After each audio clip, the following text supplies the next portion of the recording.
Chapter 12, The Awakening. The journey back to the spider negotiations site took on an apocalyptic quality as the Martian landscape around them transformed. The excavation site now glowed with pulsing lights that cast eerie shadows across the red terrain, and the deep harmonics that had started as distant music now resonated through the ground with enough force to be felt in their bones. The entire planet is responding, Elena observed, checking her instruments as they moved.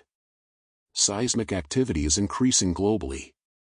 Whatever they're waking up down there, it's connected to installations worldwide. David carried the predecessor communicator, which had become increasingly active as they approached the excavation. Symbols flowed across its display in patterns that seemed almost hypnotic, and occasionally it emitted sounds that harmonized with the alien music coming from the depths.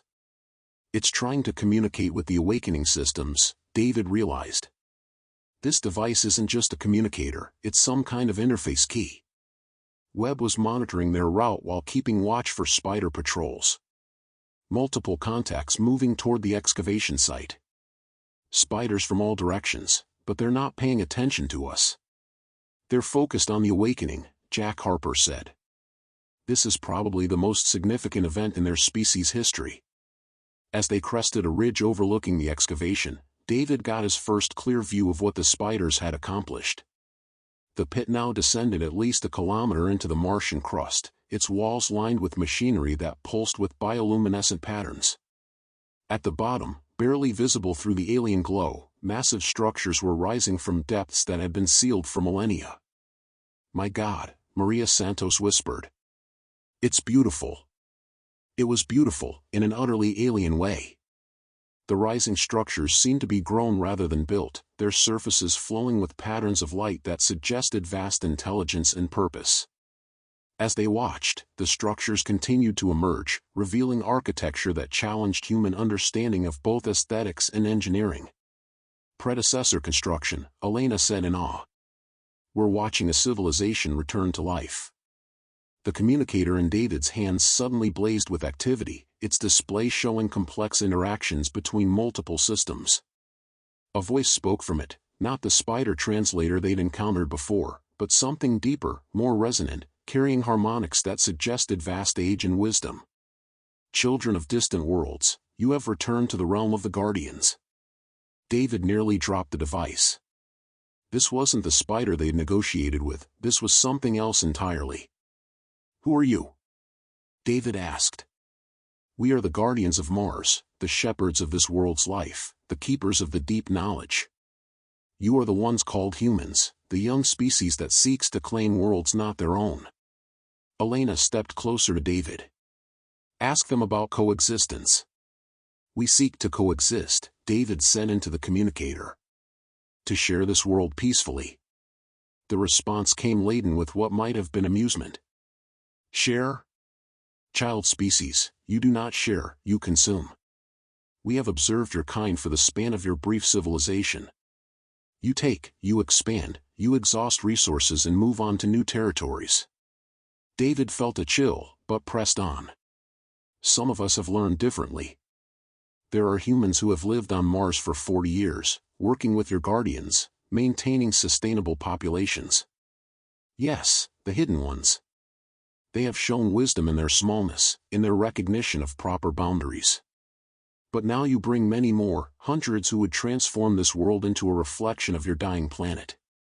The accusation stung because it contained truth.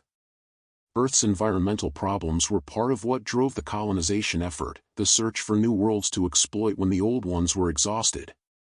"What if we accepted limits?" David asked. "Population restrictions, territorial boundaries, shared management of resources?"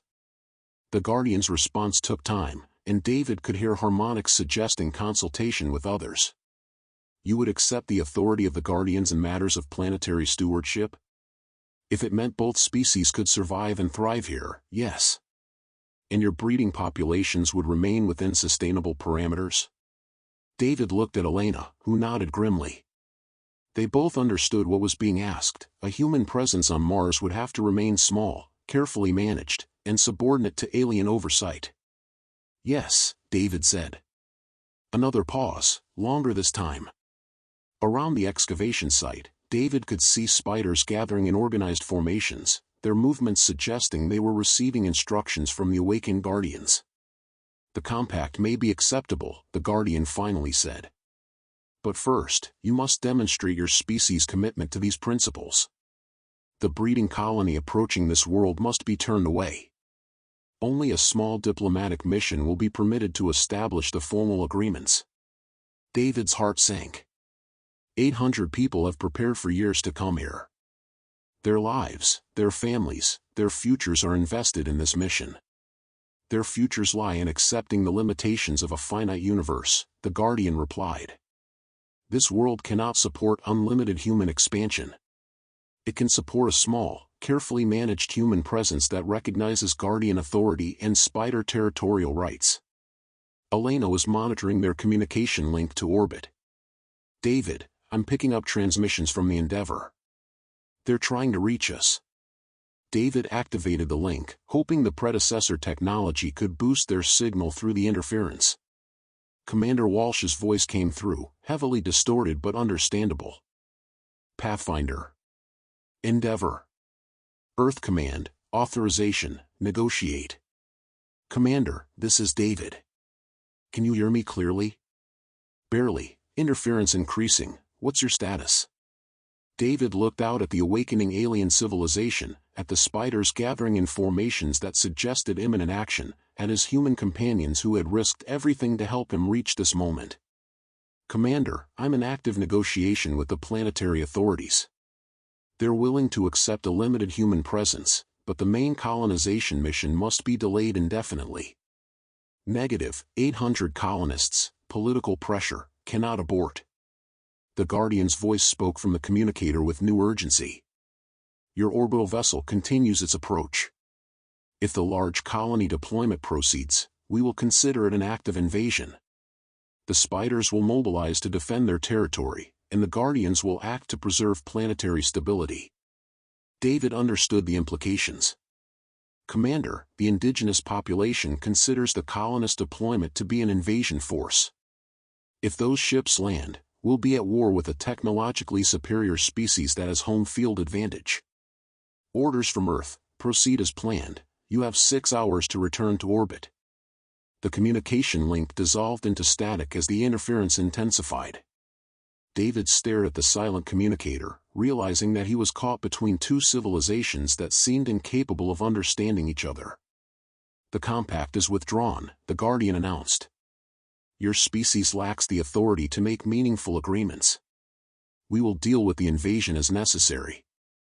"Wait," David called. "Give me time to convince them. Let me try to reach Earth directly." "Time is the one resource that has been exhausted," the Guardian replied. "The awakening cannot be stopped, and the spiders will not permit territorial violation. Your species has chosen conflict over cooperation."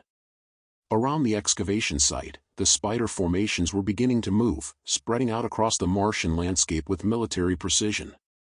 David realized he was witnessing the mobilization of an entire species for war. "How long do we have?" he asked. "Until your colonial vessels reach deployment range," the Guardian replied. "Approximately 6 of your hours. 6 hours to prevent a war between species.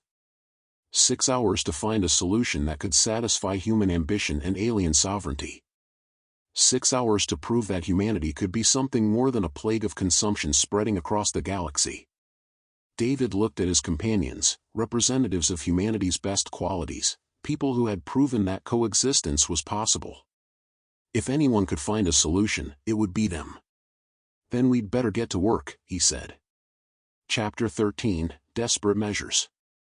The race against time began in earnest as David and his team returned to the Pathfinder.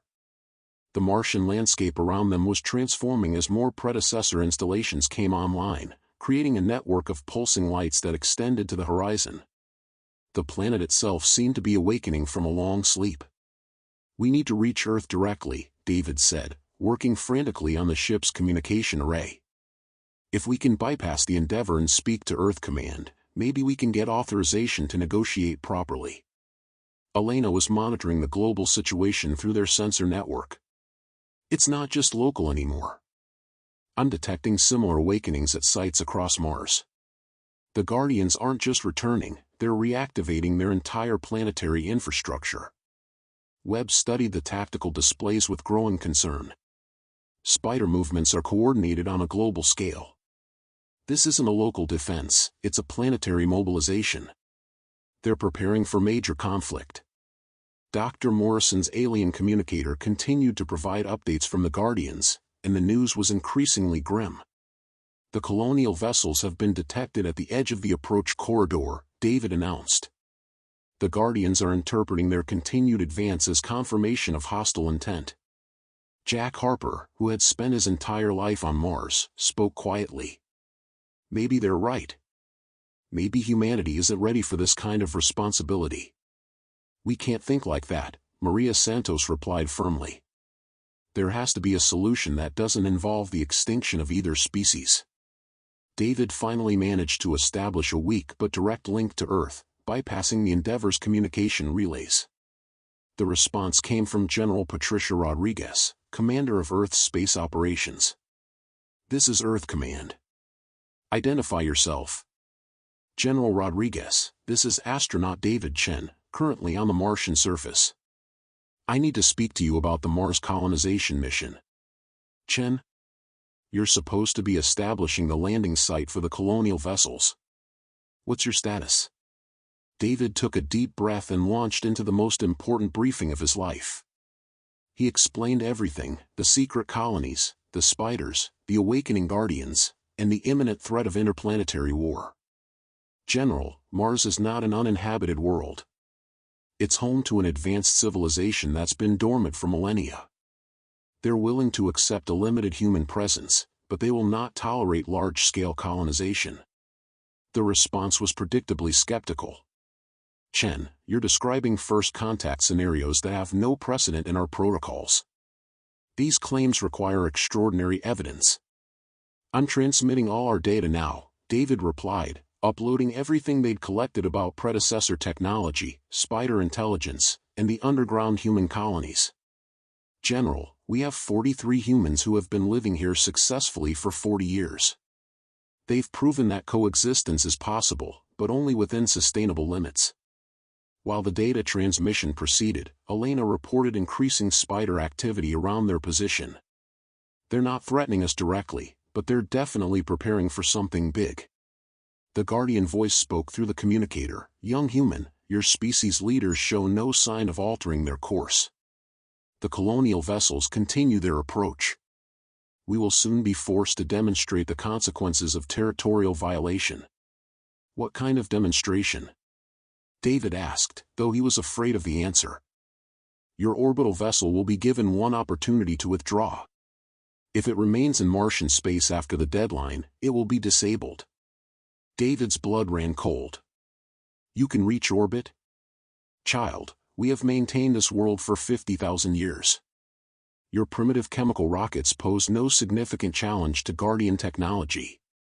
David relayed this information to Earth Command, watching General Rodriguez's face change as she absorbed the implications. Chen, you're describing a species with orbital defense capabilities. If they can threaten the Endeavor, they can threaten any Earth vessel that approaches Mars, David confirmed. General, this isn't just about the colonization mission anymore.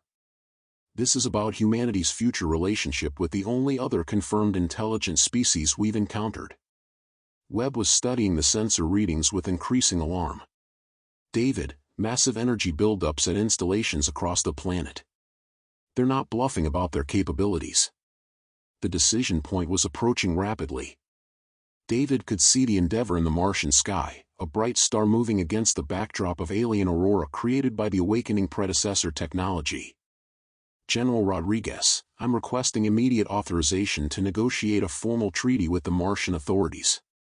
Population limits in exchange for territorial rights, shared resource management, scientific and cultural exchange programs. Chen, I don't have authority to negotiate alien treaties. That would require UN approval, congressional hearings, international consensus. Which could take years while we have hours, David replied.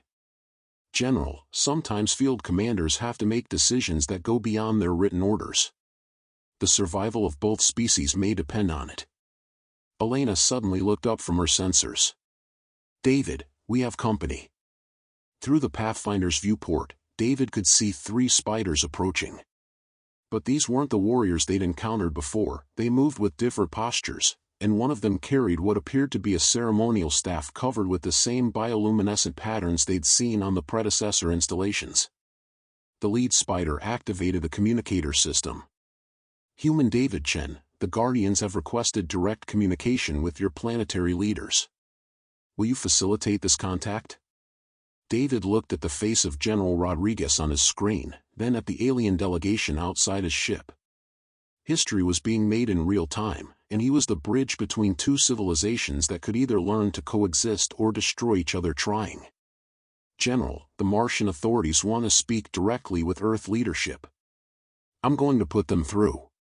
Chen, wait.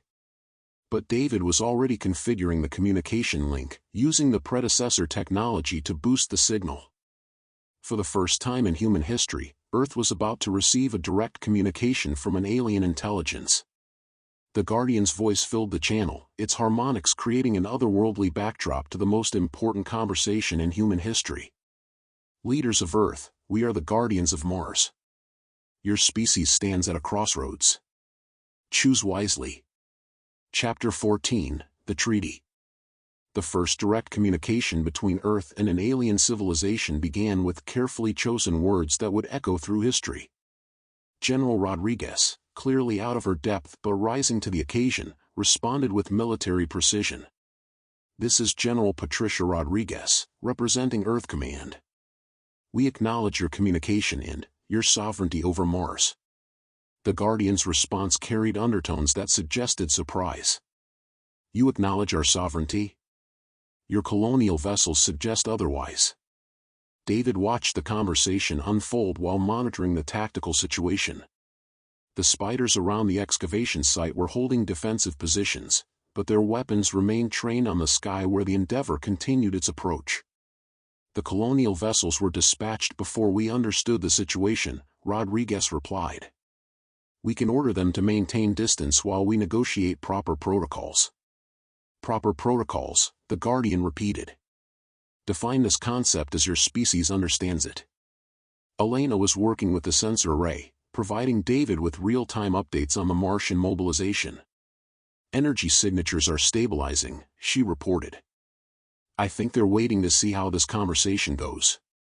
David activated his link to the conversation.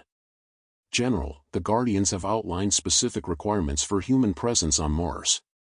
Limited population, territorial boundaries, and recognition of Guardian authority in planetary management. What kind of numbers are we talking about? Rodriguez asked. The Guardian responded directly. Current hidden population of 43 humans has proven sustainable. We would consider doubling this number, with strict reproductive controls and resource allocation limits. David winced. 86 humans on a planet that had been intended to support thousands. The political ramifications would be staggering. That's a significant reduction from our planned colonization, Rodriguez said carefully. Your planned colonization assumed an uninhabited world, the Guardian replied. This assumption was incorrect. Mars has been continuously inhabited and managed for 50,000 years. Your species is not displacing emptiness, you are requesting citizenship in an existing civilization. The concept reframed everything. Instead of humanity colonizing Mars, they would be applying for immigration to an alien world. The psychological shift was enormous. Webb was monitoring communications from the Endeavor. They're receiving direct orders from Earth to maintain current course. Someone higher up the chain isn't buying into the negotiation. David felt panic rising. General, the colonial vessels need to alter course immediately. The Guardians have orbital defense capabilities that could. His words were interrupted by a new voice on the channel, authoritative, male, and clearly accustomed to being obeyed. This is Secretary of Space Development Harrison Blake. General Rodriguez, you will order our vessels to proceed as planned. We will not be intimidated by unverified claims of alien authority. The Guardian's response was immediate and chilling. Secretary Blake, you doubt our capabilities. Observe. The Martian sky suddenly blazed with light as energy beams lanced upward from installations across the planet. They converged on a point in space that was invisible to the naked eye but clearly visible on the Pathfinder's sensors, a small asteroid in Mars' orbit. The asteroid simply vanished, converted to expanding plasma in a display of technological superiority that needed no translation. Jesus Christ, Rodriguez whispered. Your vessels will withdraw to minimum safe distance immediately, the Guardian announced. Further approach will be considered an act of war. Secretary Blake's voice was tight with barely controlled fear. How did you do that? Planetary defense systems that have protected this world since before your species developed agriculture, the Guardian replied. Secretary Blake, we offer coexistence. We do not offer subjugation. David seized the moment. Secretary Blake, I've been working with the human survivors here for the past week. They've developed sustainable technologies, resource management systems, and cultural protocols that work. This isn't about abandoning Mars, it's about approaching it correctly. Elena was monitoring the Endeavor's status. They're altering course, she reported. Moving to a higher orbit, outside the approach corridor. The Guardian's tone shifted slightly, suggesting what might have been approval. Wisdom. Now we may discuss terms properly. Over the next 2 hours, the framework of humanity's first interspecies treaty took shape. David found himself serving as cultural translator, helping both sides understand concepts that had no equivalent in the other's civilization. The Guardians offered humanity permanent residence rights for up to 100 individuals at any given time, with strict environmental and reproductive controls. In exchange, humans would provide technological and cultural exchange, assistance with planetary ecosystem management, and recognition of Guardian authority in all matters affecting planetary stability. It's not the empire we dreamed of, Secretary Blake said grimly, but it's a foothold. It's citizenship in a galactic community, David corrected.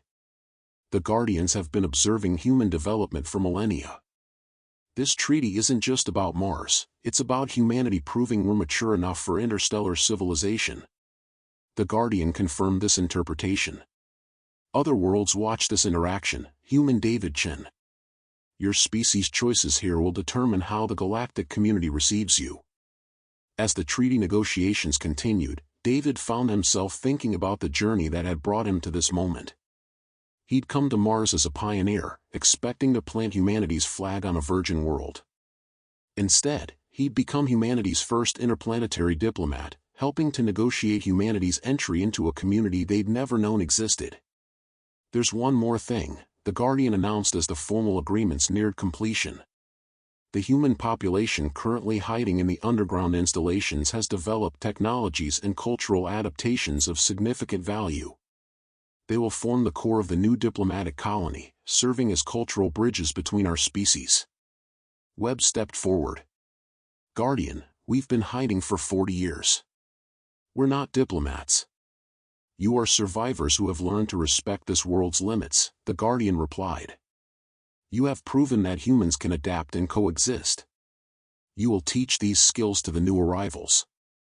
Elena looked at David. So we're not going home to Earth. Mars is home now, David realized. For all of us. The treaty was formally concluded as the Martian sun set, painting the sky in shades that would never look alien to David again. Humanity had taken its first steps toward becoming a spacefaring civilization not through conquest, but through negotiation and compromise.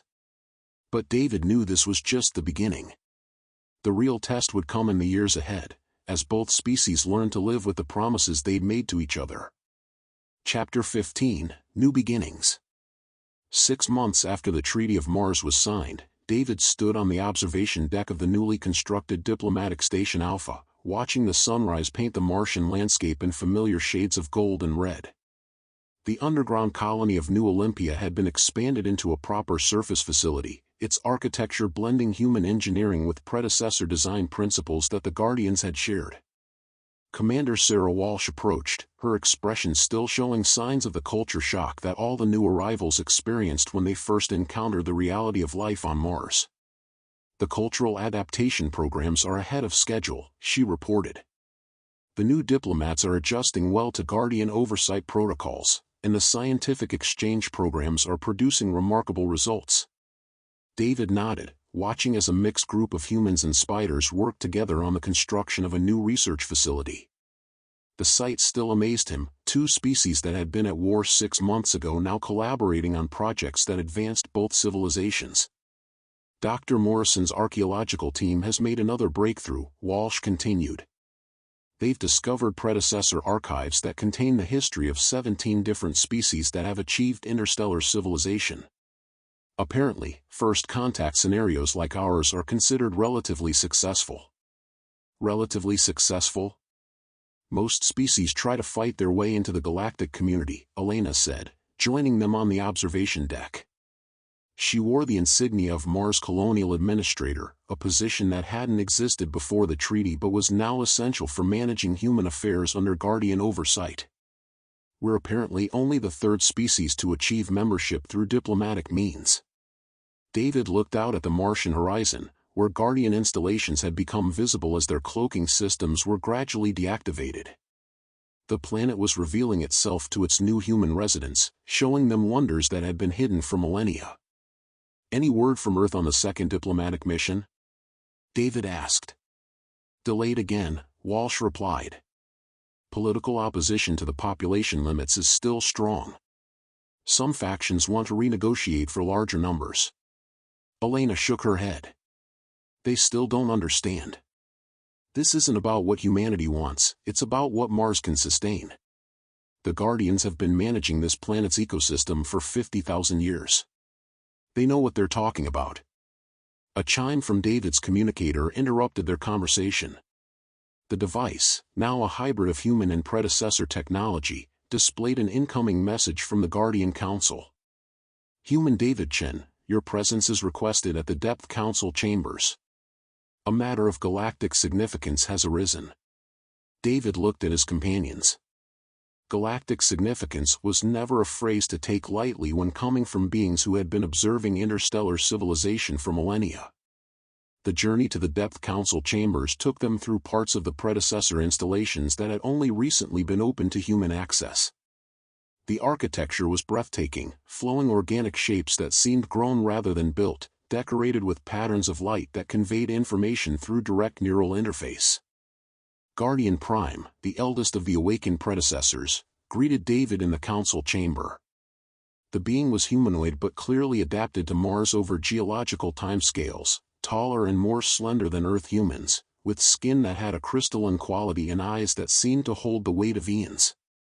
Human David Chen, you have been selected for a significant honor, Guardian Prime announced.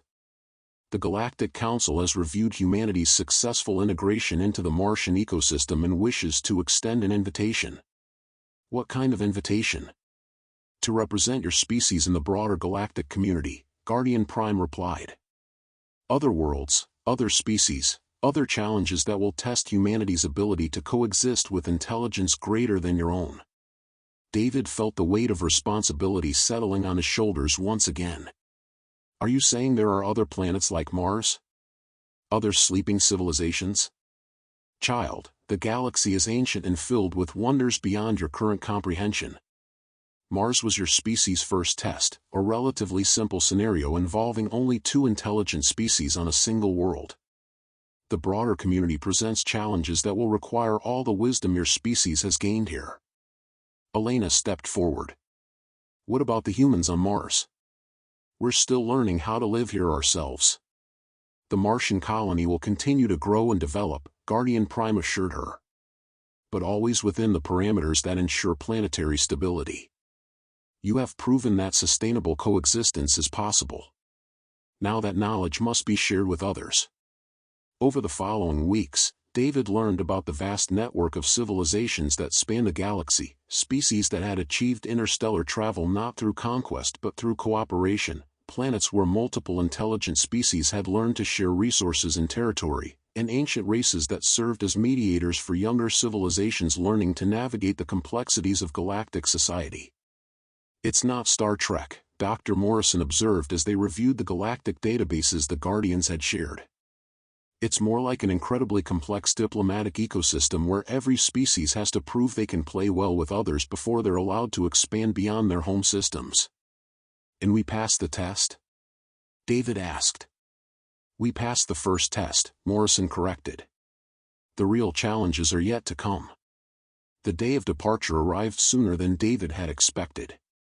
The Guardian ship that would carry him to the Galactic Council was unlike anything human technology could produce, a living vessel that seemed to be part organism, part machine, capable of traveling between stars through methods that the Guardians described as folding space around intention. As David prepared to leave Mars, he stood once more on the observation deck of Diplomatic Station Alpha, looking out at the world that had changed him from a simple astronaut into humanity's first interstellar diplomat. Elena joined him for their final conversation before his departure. "Any regrets?" she asked. David considered the question. He'd come to Mars expecting to plant crops and build shelters. Instead, he'd helped negotiate humanity's entry into a galactic civilization that most humans still didn't know existed. "No regrets," he said finally. "But a lot of responsibility. The hardest part will be explaining to Earth that Mars was just the beginning," Elena said. "That everything we thought we knew about humanity's place in the universe was wrong." David looked up at the alien stars visible in Mars' thin atmosphere, knowing that somewhere among them were worlds where other species were facing the same challenges humanity had confronted here. "Maybe being wrong was exactly what we needed," he said.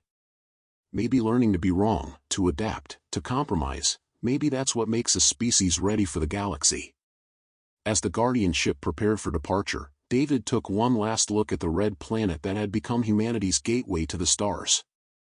Mars would continue to be home to a small but growing human population, living in harmony with the Guardians and serving as proof that humanity could adapt to a universe far stranger and more wonderful than anyone had imagined. But his journey was just beginning.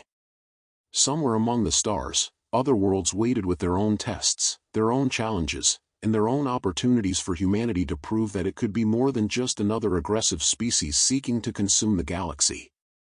The ship lifted off silently, carrying David toward adventures that would dwarf everything he'd experienced on Mars.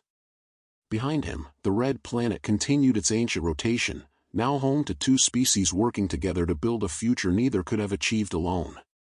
The age of human expansion through conquest was over. The age of human growth through cooperation had begun. And it all started with a crash landing on a world that was supposed to be empty, but turned out to be humanity's first classroom in the University of Galactic Civilization. Author's note: this story explores themes of coexistence, sustainability, and the challenges of first contact through the lens of hard science fiction. David's journey from would-be colonist to interstellar diplomat reflects humanity's potential evolution from a species focused on expansion and consumption to one capable of cooperation and compromise on a galactic scale. The hidden history of Mars serves as a metaphor for the unknown complexities that await humanity as we venture beyond Earth, while the underground colony represents our capacity for adaptation and survival in the face of impossible odds.